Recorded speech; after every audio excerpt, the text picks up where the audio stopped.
Let's hit the high road.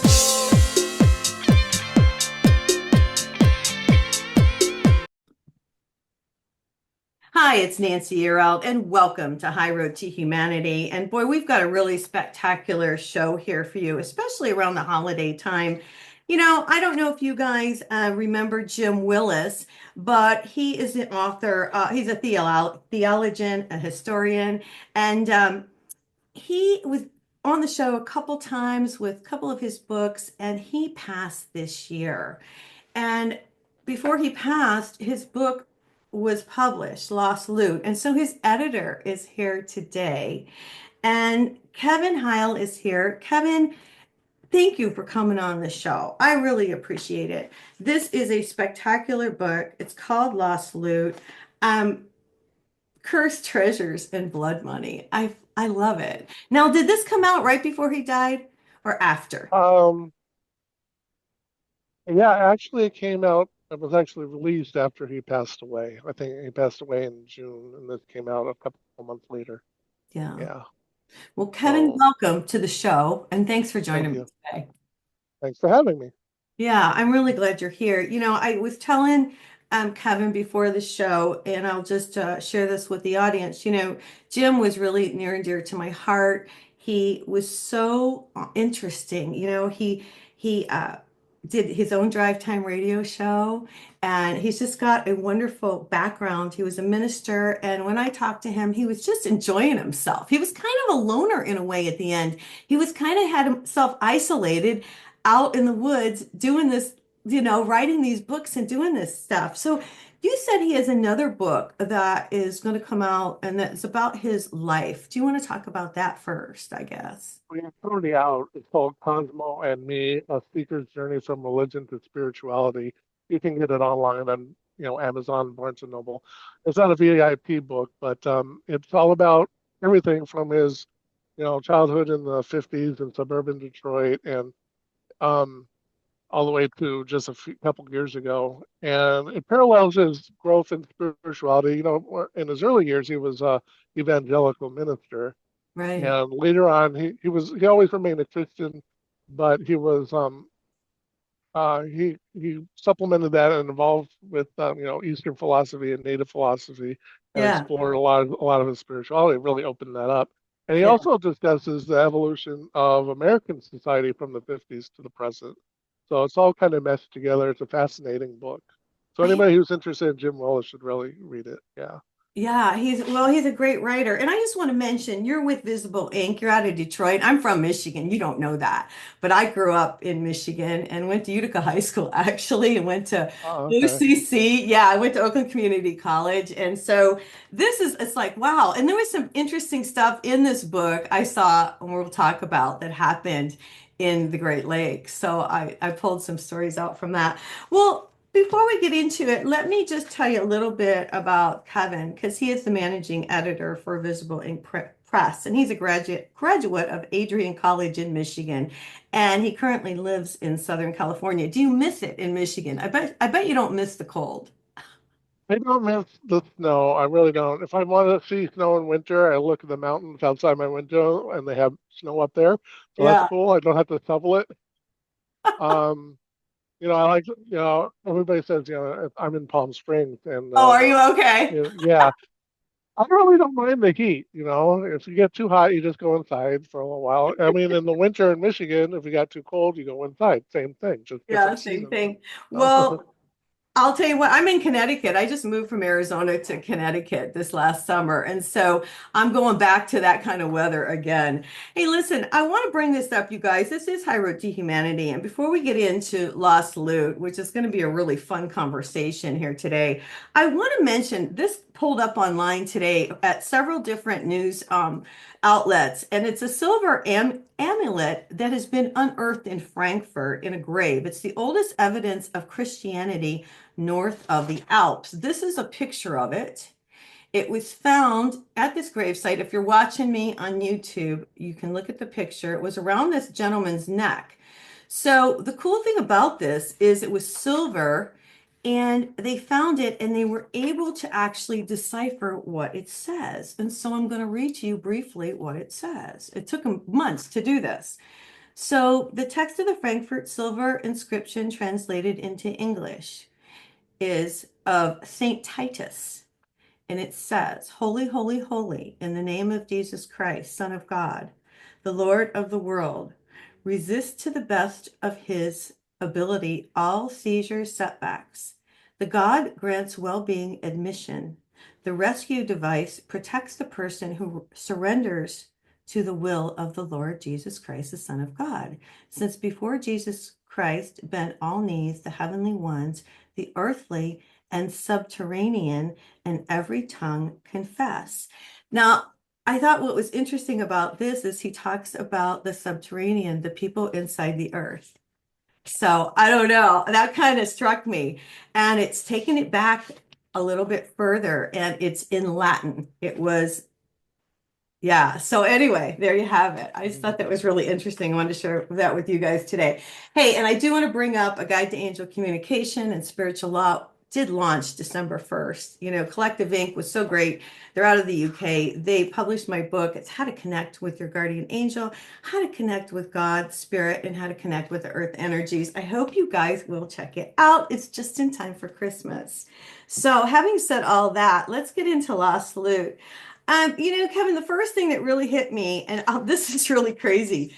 I open the book up and I start reading it, and it's all about Connecticut. And here I am in Connecticut, and it's talking about this small island off the coast of Milford, Connecticut. And that's the first story in this book, The Curses of Charles Island. And Oh, yes. yeah, and it's a tiny 14-acre island about a half mile off the coast of Milford, Connecticut. I'm gonna have to go check this out. But they say it's really difficult to get to. Is there anything you want to elaborate on this one? Just because it's kind of interesting that it was in Connecticut. Oh, so just a little 14-acre island. I think it's a bird sanctuary now, and there's a little strip of land that connected to the shore, but sometimes I think it's underwater. But that's where Captain Kidd supposedly stashed some of his treasure. Right. So, um, yeah, it's another one of those things, Captain, it's supposedly cursed, like so much good pirate treasure is. Yes. Well, and So, that's what they say. It's cursed. Here's what I picked up and what I wrote down. It's cursed by an Indian chief. So it's cursed three times. This is what's interesting yes, about this piece of yes, dirt. It's cursed by an Indian chief. It's cursed by Captain Kidd, the pirate, and a group of sailors who supposedly hid treasure on the island in 1721. So now the state of Connecticut actually bought it in 99, right? But they haven't found too much out there. no, no. People are still looking. Okay. So also he put so much great information, and I don't know how Jim decided what he was going to put in, but he did a lot of research. Blackbeard is the next one that jumps out at me, of course. Edward Teach. And I didn't know this about this guy, and you can elaborate. He had 14 common law wives. Oh, yeah. I thought that was funny. It was pretty wild. Well, the interesting thing about, pirates like Blackbeard and Captain Kidd and stuff, they all started off as kind of legitimate, sanctioned by the British government sailors, captains who were out there. Supposedly, they were supposed to go after the Spanish and the French ships and help get gold and stuff for the British government. Mhm. And after a few years, the British public kind of, after hearing some of the violence that was occurring, they turned against that, that whole strategy. And then consequently, the supporters of these Captain Kidd and so forth turned against them and called them pirates, and captured them and hung them, and did all this stuff like that. So a lot of the curses are the pirates saying, you betrayed me. I was on your side and you turned against me, so now I'm cursing you. That's where that comes from. Well, I kind of got the feeling that they were saying it was cursed so nobody would try to go and dig up their treasure. You know what I mean? Yeah. I thought Blackbeard, now this is what interests me. I didn't read everything, but Blackbeard was in Nassau in the Bahamas, but he was also in Mhm. North Carolina. I didn't know that. Yeah, well, he's on the ship. He traveled a lot, Yeah, all up he and down the coast. sure did. Now, I just pulled out a few. You guys, just so you know, in this book there are Uh, so many. I mean, there's so much great information. What a great Christmas gift, by the way, for oh somebody yeah. to get Well, for. yeah, it's not just about pirates. I'm sure we'll get into the other Yeah, stuff we'll get later. into more. Well, yeah. So, the seven cities of no, is it Cibola or Well, I'm Cibola? not sure how to pronounce that. Okay, all right. I was good. Yeah, I was leaning to you to figure that one out. Well, this is land to the north of Mexico. Now, this is really interesting. I don't know so much about this. Maybe you can elaborate. But what really shocked me were there were stories that there were goldsmith shops. There were seven cities, and they had houses with doorways with emeralds and turquoise. What do we know about the Yeah. seven cities of Cibola? So it's the story was that the Aztecs originally came from North America and migrated south, where they found their empire. And when the Spanish conquistadors came and attacked them and everything, they fled back north and established, hid a lot of their treasure up in their former cities, the seven cities up there. So there's supposedly a lot of treasure hidden up in that area. Um, Where Sort of, is it I think in exactly? the Do you know where where is it's that? It's where kind would of in the Colorado area. That's the area, I think. Okay, But, all right. you know, Okay, I didn't know that. Well, here's something that I knew about, I've heard about, and I think a lot of people, but they keep it all hidden. The relics of Egypt in the Grand Canyon is something that I think a lot of people are curious about. And this goes back to when the Smithsonian sent people in there in 1909. What do yeah. you know about this? There's actually a couple of stories in here set for context. A lot of that stuff is based on fact. That one is probably the most scammiest story because, there's like very little about it that's verifiable. The Smithsonian said the people mentioned into it never worked for them. Yeah. Oh my God. So it's an interesting story. They said they found this cavern underneath the Grand Canyon, and it had all these Asian, African treasures and Yeah, stuff. But yeah. um, it's kind of a humorous story, actually. I think it's complete and utter baloney. Well, I do too, because well, I think that they did find all this stuff. Of course, it was in 1909. They wrote about it in the Arizona Gazette, and they found idols like golden Buddhas and different things like that, which would really be interesting to find out the history and stuff. They hide all this stuff. There's all these treasures and things are centered in like North America and the Caribbean and stuff like that. Um, there's a lot of stories in here that relate to the theories that uh, not only Asians traveled here, but also the tribes of Israel eventually made their way here, or ancient Indian artifacts. What else? Um, oh, the whole thing about Meriwether Lewis was fascinating. That's the story I hadn't heard about till I read this book. Well, tell us, because That I didn't read that one. Oh well, Meriwether Lewis, the Clark expedition, was Right. commissioned by President Jefferson not only to explore that land, but also to do research on the languages of the native people and see if there were parallels between that and ancient Hebrew, because Jefferson believed that the tribes of Israel made their way to North America. And uh, so he wanted to see that. And those papers that Meriwether Lewis was researching were all stolen when he was either committed suicide or was murdered. With it doesn't Hmm. really can't really. So that would be fascinating. There's so much that we found out in recent years about all the people we didn't know who actually probably ventured to North America. Even the Japanese. It's said that they had a colony in the Caribbean somewhere. Wow. So a long time ago. So. Yeah, no, that is really interesting.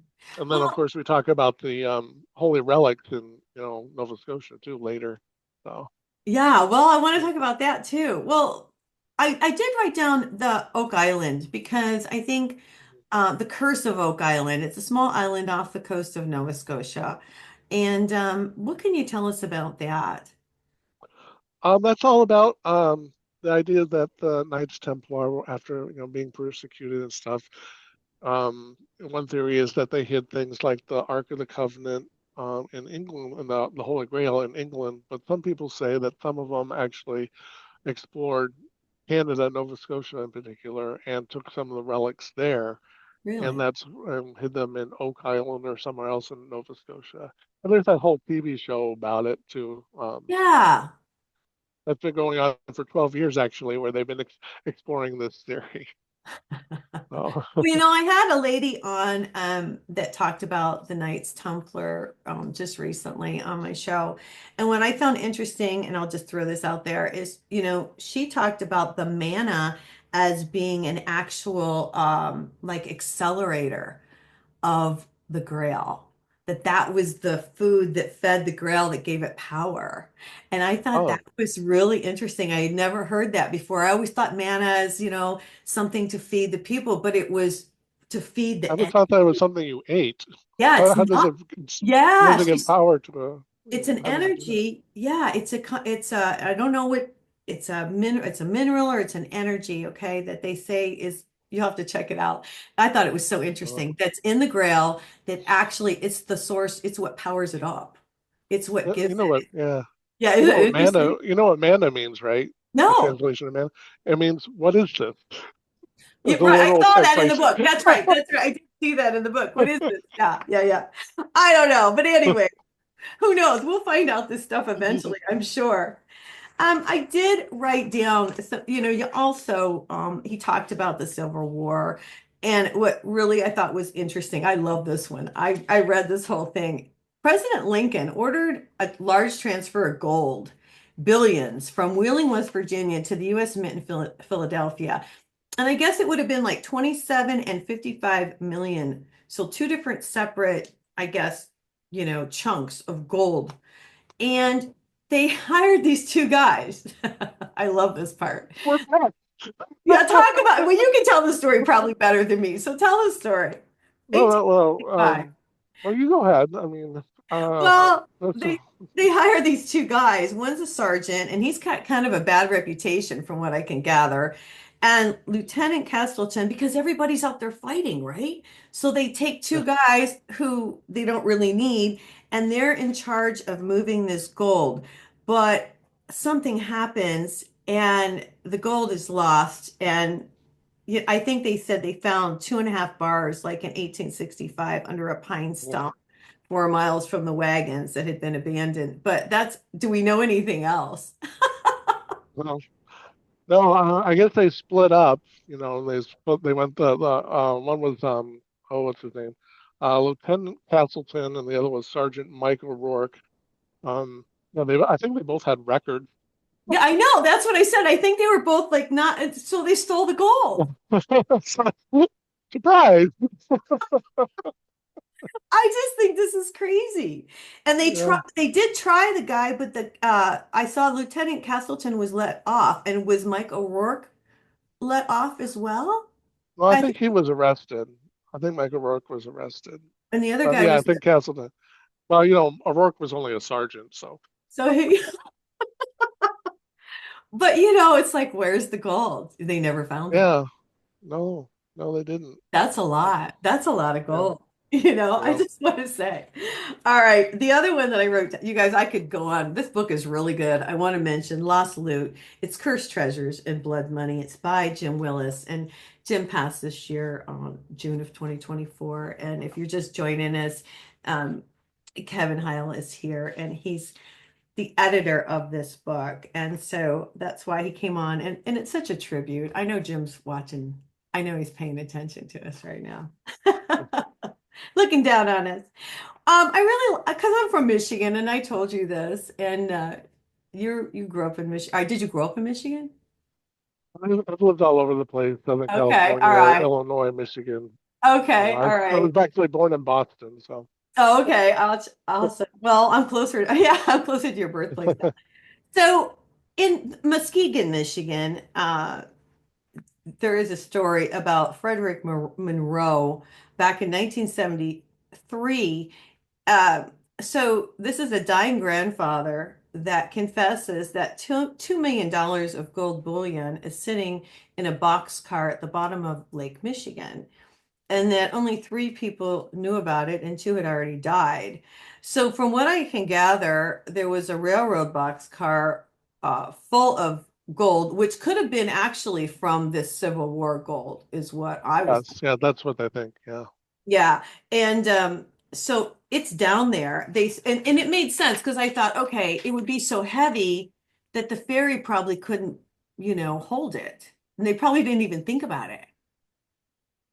Well, What do the you Great know? Lakes can be quite stormy. So, Yeah.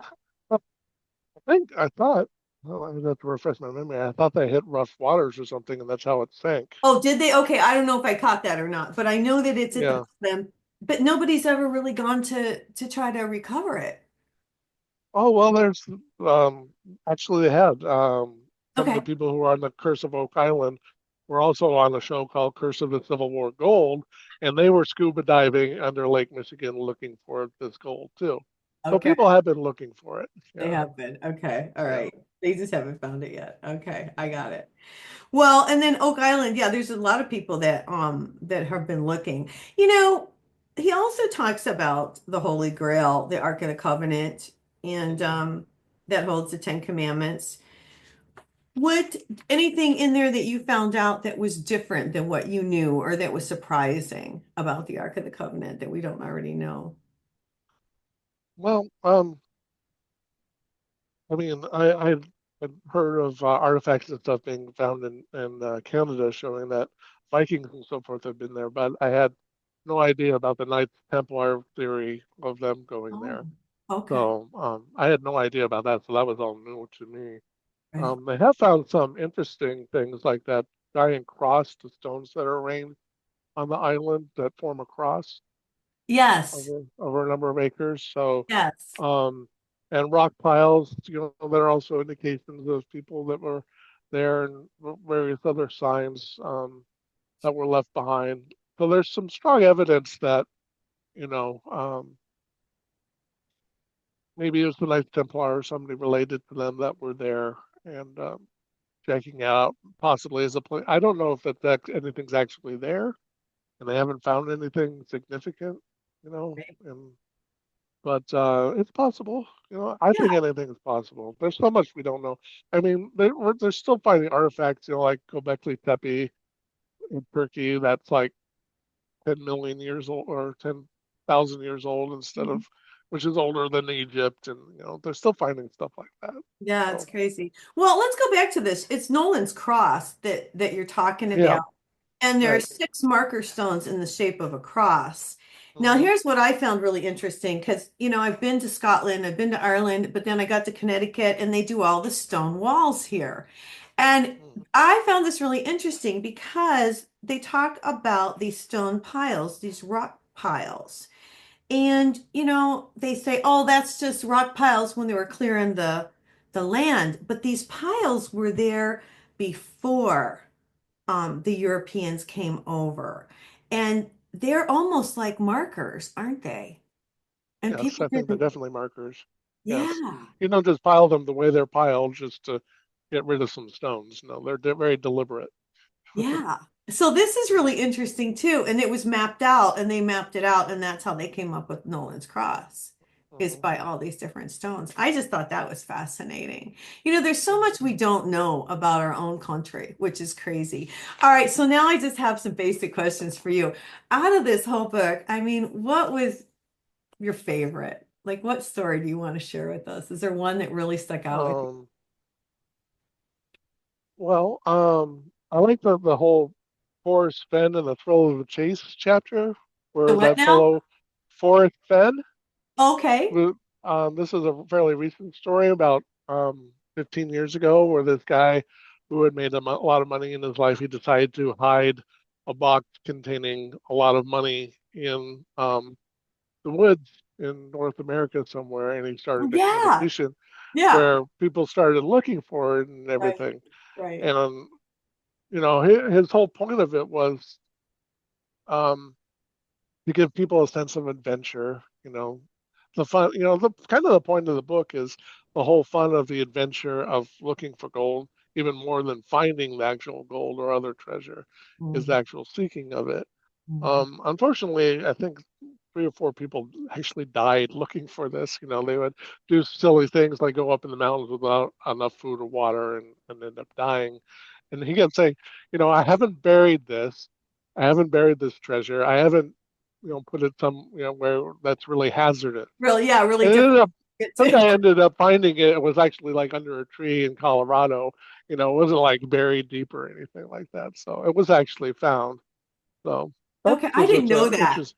Yeah. I didn't know it was actually found. I had heard about this years. When was it found? Just has to be recent. It was found in the Rocky Mountains.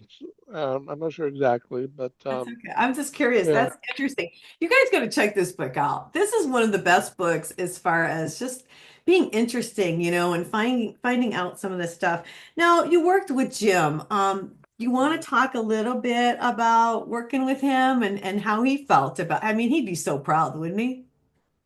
Oh, yeah, I think so. Actually, originally he wrote this book as like a travel book, and he had Oh, it arranged. The stories arranged by state, and the idea was that you would, as you were going on your travels to the Carolinas or New England or wherever, you would try to check out some of the sites and maybe look for the gold there. ah, But which is a cool idea, but it became so scattered. You'd be reading about a gangster in one chapter and then halfway through the book, another gangster later on. I thought it would be better to group them by subject. So I have the stories about gangsters in one section, the story about pirates in another section. right. So, this is kind of unique. I mean, usually Jim wrote about things like religion, spirituality, ancient civilizations, that sort of thing. And we Mhm. had a lot of fun conversations about his philosophy and religious spirit. We agreed on like 99% of what his philosophy was, Yeah, I agreed with him too. He was a wonderful Yeah. guy, and he's definitely missed. And I just, encourage everybody to read his stuff, to read the books by Jim Willis. Well, I won't keep you too long. What do you want to leave us with today? Anything? Um, boy. Well, I think you should both books actually, Lost Loot and Cosmo and Me, are stories of seeking an adventure. And I think, you know, that's what life is about. Like, are you familiar with Alan Watts, the philosopher? No, I'm not. Oh, one of his, he was like an Eastern philosopher, and one of his things was like, life is a dance. The point of the dance isn't to get across the ballroom floor, it's the dance itself, you know. So seeking the treasure, that's what life is about. The same in his book where he's seeking his spirituality. That's what life is about. It's not so much if you never find it, you never find exactly what you're looking for, that's all right, It's about the you know. journey. Yes. I love that. So I love that. Wow. Kevin Hile, thanks for coming on today. I know Jim would be pleased. And you guys, you're going to have to check out this book. It's Lost Loot, Cursed Treasures, and Blood Money. All right, you guys. I'm going to get out of here for today. I wish everybody a happy holiday. Pick up my book, A Guide to Angel Communication, while you're out there. And I hope everybody has a blessed holiday. And take care.